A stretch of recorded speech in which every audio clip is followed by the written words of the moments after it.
o'zim konkret javobini beraman. Ichki ishlarga fuqarolar chaqirib, ulardan nimadir yozib olish ilinjida. Chunki sen mana shu o'tgan yili 12-avgust kuni Olot tuman ichki ishlar bo'limiga chaqirib, undan keyin ichki ishlar binosiga kirmaganimdan keyin hokimiyatda o'sha Buxoro viloyat ichki ishlar boshqarmasidagi rahbarchalaring bilan Baxtiyor Egamberdiyev bilan meni telefonimni, mana qo'l telefonimni, shaxsiy mulkimni kuch ishlatib tortish bo'yicha jonbozlik ko'rsatgan Olot tuman hokimi, Olot tuman ichki ishlaridagi yagona xodimsan. Ha, Olot tumandan faqat sen bor eding ichki ishlardan. Olot tuman ichki ishlar bo'limidan faqat sen bor eding meni telefon tortib olish jarayonida. Faqat sen bor eding. Boshqa hech kim yo'q edi. Qolgan ikkita shaxs o'sha ichki ishlar xodimi Buxoro viloyat ichki ishlar boshqarmasidan edi ular. Ha, hali hammasini javobini berasizlar. Ha, xohlagan narximni olib, xohlagan ishimni qilaman. Faqat yolg'on ma'lumot, tuhmat, boshqa javobgarlik haqoratlar bo'yicha o'sha ijtimoiy tarmoqda nima men kanallarimda tarqatilganlari bo'yicha javobgarlik bo'lsa masalasini qilaman. Uni murojaatchiga, o'sha masalani ko'tarib chiqqan o'sha murojaatchiga oldindan tayinlayman men. Yolg'on, tuhmat, asossiz ma'lumotlar tarqatishga haqqing yo'q deb. To'g'ri gapir. Menga hujjatlarni ko'rsat deyman avvalo. Hujjatlarni ko'rsatgandan keyin tanishib chiqib bitta har bir hujjat ichiga kirib, uni o'rganib chiqish o'zi bir problema. Mana shu miyangizga ortiqcha bir ma'lumotmi bu? Ortiqcha bir axborotmi bu? Miyani charchatadimi, asabiylashtiradimi? Xohlagan narximni qo'yaman men. Ha, qani firibgar qil tovlamachi qillaringni bir ko'ray qani.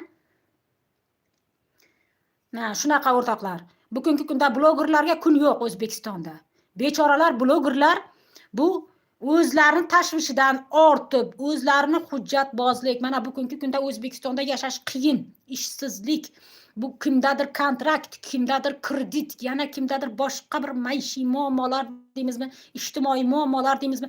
Mana shulardan ortib bu blogerlar, bechoralar o'zlari bir nima fuqarolarga bir yordam berish maqsadida mana shu o'zlarini boshini kundaga qo'yib, boshimizga qilich kelsa ham haqiqatni gapiraylik deb mana shu ayrim bir o'g'ri korrupsionerlarga qarshi chiqish uchun, haqsizliklarga qarshi chiqish uchun, adolatsizliklarga qarshi chiqish uchun, mana shu ayrim bir tizimdagi kazzoblar bilan kurashish uchun mana shunday balolarga giriftor bo'lyapti bugungi kunda.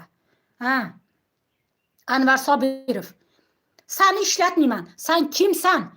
Butun ommani oldida senga savol bermoqchiman. Sen kimsan meni choyga chaqirasan? Asossiz uchrashuvlarga chaqirasan meni? Asossiz uchrashuvlarga chaqirib, choy chaylik, ko'rishaylik. Sizda gapim bor.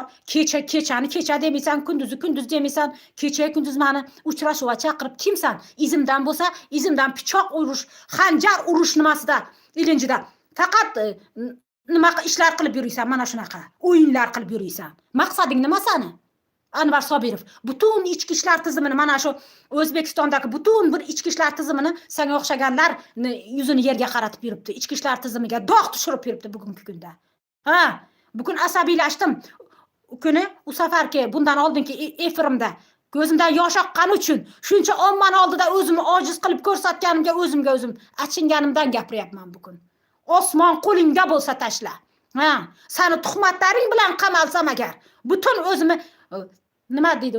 Bundan faxrlanaman. Ha, seni tuhmatlaring, seni soxta hujjatlaring bilan agar men qamaladigan bo'lsam yoki soxta firibgarcha yasab mendan ichkariga olib chiqib bundan huzurlanadigan bo'lsang, farzandlaringdan, Xudodan erta qaytishidan qo'rqmaydigan bo'lsang, bundan g'ururlanaman, faxrlanaman. Mana senga ommani oldida, butun dunyo jamoatchilik oldida gapiryapman bu gaplarni. Mana ko'ksima urib gapiraman.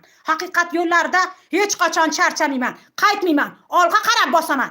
Senga o'xshaganlar bor-ku, ichki ishlar tizimini butun yuziga, sha'niga dog' tushirib yurgan. Sen tuzuk bo'lsang, mana shu Olot tuman ichki ishlar bo'limidan Anvar Sobirov, terrorizmga qarshi kurash boshqarma boshlig'i, eslab qolinglar. Terrorizmga qarshi kurashdan Anvar Sobirov, sen tuzuk bo'lsang, o'tgan yil meni telefonimni tortib olishda va soxta hujjatlar qilishda sen menga nima qilasanmi? Jonbozlik ko'rsatasanmi? Yana telefonda menga aytyapsanki, sudya bilan kelishib, sizni ogohlantirish qilamiz. Sizni Nimangizdan kelib chiqib, sharoitingizdan kelib chiqib degan gaplar gapiryapsan. Sudya bilan kelishuving bormi o'zaro? Sen sud tizimi mustaqil bo'lsa, sen sud tizimiga qanday so'zing o'tirasan? Ha? Sudyalar bilan hamkorlikda ishlaganmisanlar shu paytgacha. Nechta fuqaroni yostig'ini quritdilaring? Nechta fuqaroni yostig'ini quritdilaring shu paytgacha? Ayt, javob ber. Ayt, javob berasan. Ha? Sen har bitta gaping bo'yicha telefonimda zapislar turibdi. Seni qo'ymayman. Seni ichki ishlar tizimida qo'ymayman. Sen zerikmay to'xta. Qanday bo'lmasin? Mana shu O'zbekiston Respublikasi bosh prokurori Nig'matilla Yo'ldoshev bilan qanday bo'lmasin uchrashaman. Oyog'imni chopsang qo'lim bilan boraman. Qo'limni chopsang boshim bilan boraman. Nima bo'lsa boraman ana shu nimaga? Bosh prokuror oldiga boraman. Seni qo'ydirmayman. Chunki ichki ishlar vaziri oldiga kirsam, o'zini tizimini voy oqlab, oppoqqina qilib yon bosti qilar ekan. Bu Aziz Anvarovich. Shu uchun ana endi Xudo xohlasa nimani Nig'matilla Yo'ldoshev bilan uchrash harakatini qilaman. Qayerdadir uni baribir shaxsiy qabuli bo'ladi. Bu kun bo'lmasa ertaga. Bo'lmasa prezident administratsiyasi raisi bilan uchrashaman. Saida Mirziyoyevaning qabulini qayta so'rayapman. Mana shu virtual nimaga chiqib, ishonch raqamga chiqib menga necha marta so'radim Saida Mirziyoyevaning qabulini. Bu kun bo'lmasa erta qabuliga kiraman. Ha, seni qo'ydirmayman ichki ishlar tizimida. Qanaqa material qilsang qil, ana bu viloyatdagi kattang terrorizmga qarshi kurash boshqarma boshlig'idan bor-ku, nima Baxtiyor Egamberdiyev bor. Baxtiyor Egamberdiyev. O'sha vallomating kattang bilan nima soxta hujjat qilsalaring qil. Osmon qo'lingda bo'lsa tashla, men tegida qolay, xo'pmi? Tashlalaring. Ha, senlar terrorizmga qarshi kurashishing kerak bugungi kunda. Bugungi kunda amaldagi tizimga qarshi bosh ko'tarayotganlar, yot g'oyalar ilinjiga tushib, boshqa bir nimalarga, yot g'oyalarga ilinib, boshqa bir guruhlarga xavfli guruhlarga qo'shilib qolayotganlar, boshqa terrorizm, diniy ekstremizmga moyillar va boshqalar bilan davlatning xavfsizligi bilan ishlashlaring kerak bugungi kunda. Lekin senlar nima bilan bandsan? Begunoh fuqarolar ayblash bilan, begunoh fuqarolar ketiga tushish bilan, begunoh hech qanday aybsiz fuqarolarga ayb e'lon qilish, ularga qandaydir soxta materiallar qilish bilan bandsanlar. Nima keraging bor senlar xalqqa? Nima keraging bor jamiyatga senlar? Odamni shunchalik asabiylashtirib, hayotdan to'ydirib yubordilaring-ku. Hayotdan to'ydirib yubordilaring butunlay. Bosh olib ketsak qutulamizmi O'zbekistondan? Yo o'lib qutulamizmi senlardan? Nima qilsak qutulamiz? Ayt, sen qol, mana shu nimada, shu davlatda, shu nimada senlar qol, biz ketaylik bosh olib. Ayt, faqat ayt ochiqcha. Betma-bet kel. Mard bo'lsang maydonga chiq hammang. Maydonga chiqib gaplash. Orqadan pichoq urma. Qilma soxta materiallaringni senlar. Qilma. Ey Xudoyim, tinch yashashga imkon yo'q. Hurmatli kuzatuvchilar, hurmatli vatandoshlar, tarqatinglar, like bosib mana shu efirni. Tarqatinglar. Mana shu Olot tuman ichki ishlar bo'limidan Anvar Sobirov degan terrorizmga qarshi kurashdan, Anvar Sobirov deganning dastidan dod deb bosh prokuror qabuliga bormoqchiman. Chunki bular ichki ishlar vaziri Aziz Toshpo'latov bular yuzini yuvish bo'yicha mana shunaqa chempion ekan. Mana shu tizimini nazorat qilish o'rniga nazorat qilib, bular bir nima qilish o'rniga men ustimdan qanaqa bir ariza bo'lsa ko'rsatlaring bo'lmasa, kimdan firibgarlik qilib, kimdan pul undiribman, kimni asossiz nima qilibman, tovlamachilik qilib pulini olibman. Birorta jamiyatda biron bir inson, qo'ni-qo'shnilarim, hech kim bilan muammoim yo'q meni. Hech kim bilan hech qanaqa masalam yo'q, muammoim yo'q. Birorta shaxsdan qarzim yo'q. Birorta shaxsdan biron bir bittasini shu paytgacha pulini yegan, haqqini yegan inson emasman. Ha, mana kelib mana shu surishtirishlaringiz mumkin po'lni. Mana shu qo'shnilar biladi. Sizni kimligingizni, qanaqaligingizni asosan birga yashab necha yillardan buyon yonma-yon yashagan qo'shnilaringiz biladi. Kelib liboy odam surishtirishi mumkin. Butun qishloqdan birorta odami bir so'm nimasini haqqini yegan odam emasman. Lekin nima uchun firibgarlik e'lon qilishga harakatlar ketadi men haqimda. Kimlar bilan uchrashyapsiz? Nima bo'ldi sizga? Efirga yangi kirganlar tushunmayapti. Men ustimdan xullas kalom ichki ishlarda bir ikkita bekorchilar bor. Shular endi blogerlarga bugungi kunda bosimlar juda ham kuchli O'zbekistonda. Men haqimda asossiz ma'lumotlar yig'ishga urinyapti. Bir ikki marta asossiz delo qilishga urindilar. O'xshamadi.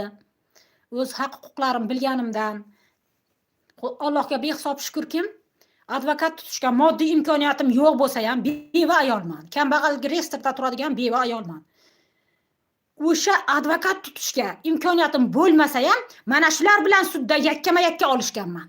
Yakkama-yakka olishib sudlarda bular bilan pachava qildirganman materiallarni. Sindirtirib tashaganman.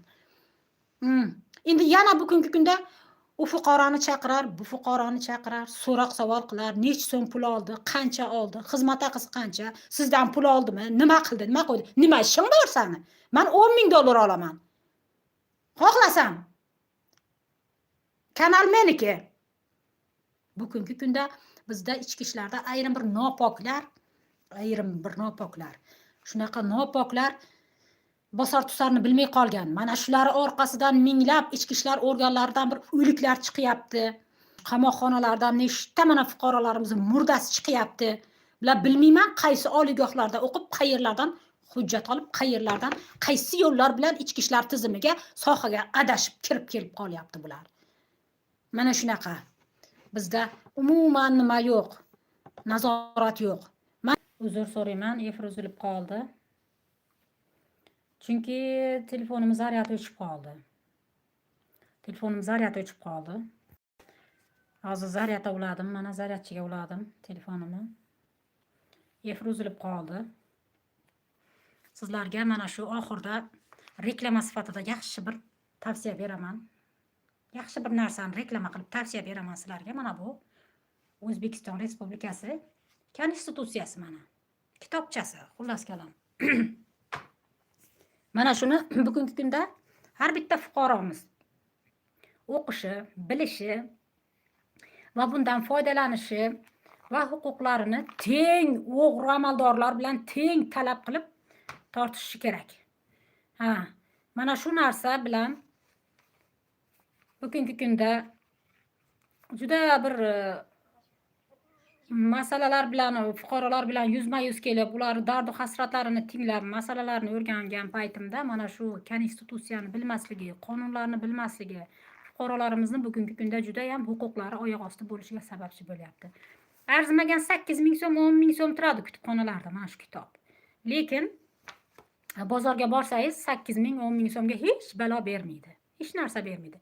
Arziydigan narsa bermaydi. 8,000, 10,000 so'm evaziga juda katta kerakli arziydigan bir foyda olasiz mana shu kitobdan. Ma'muriy javobgarlik to'g'risidagi kodekslar, ichki ishlar organlari to'g'risidagi nimalar, qonunlar hammasini erinmasdan bekor paytim o'tirib kitob varaqlab o'qiyman, o'rganaman, tushunaman. Shundan mana shularni qilayotgan soxta materiallar bo'yicha qanaqa bir sudlarda tortishuv bo'lsa, qanaqa bulari ustidan nima qiladigan bo'lsam, sudlarda bemalol o'z haq-huquqlarimni talab qilib bilyapman. Barcha fuqarolarimiz bugungi kunda biz jamiyatimizni rivojlantirish uchun, biz jamiyatimizda mustaqil demokratik, mustaqil davlat qurishimiz uchun ham biz qonunlarimizni bilishimiz kerak. Korrupsiyaga qarshi kurashishimiz kerak. Yakdil bo'lishimiz kerak. Kuchli bo'lishimiz kerak. Bilimli, ongli, uyg'oq bo'lishimiz kerak. Gap mana shu. Mana shu yerda nimani yakunlayman. Salomat bo'linglar o'rtoqlar.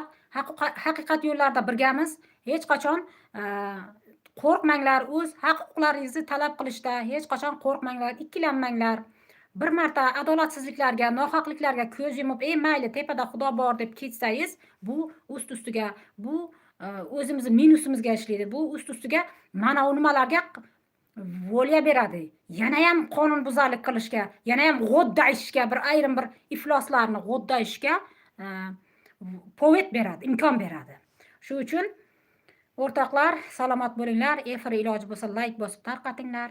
Sizlar bilan yana yaxshi kunlarda, yaxshi efirlarda ko'rishguncha salomat bo'lasizlar o'rtoqlar.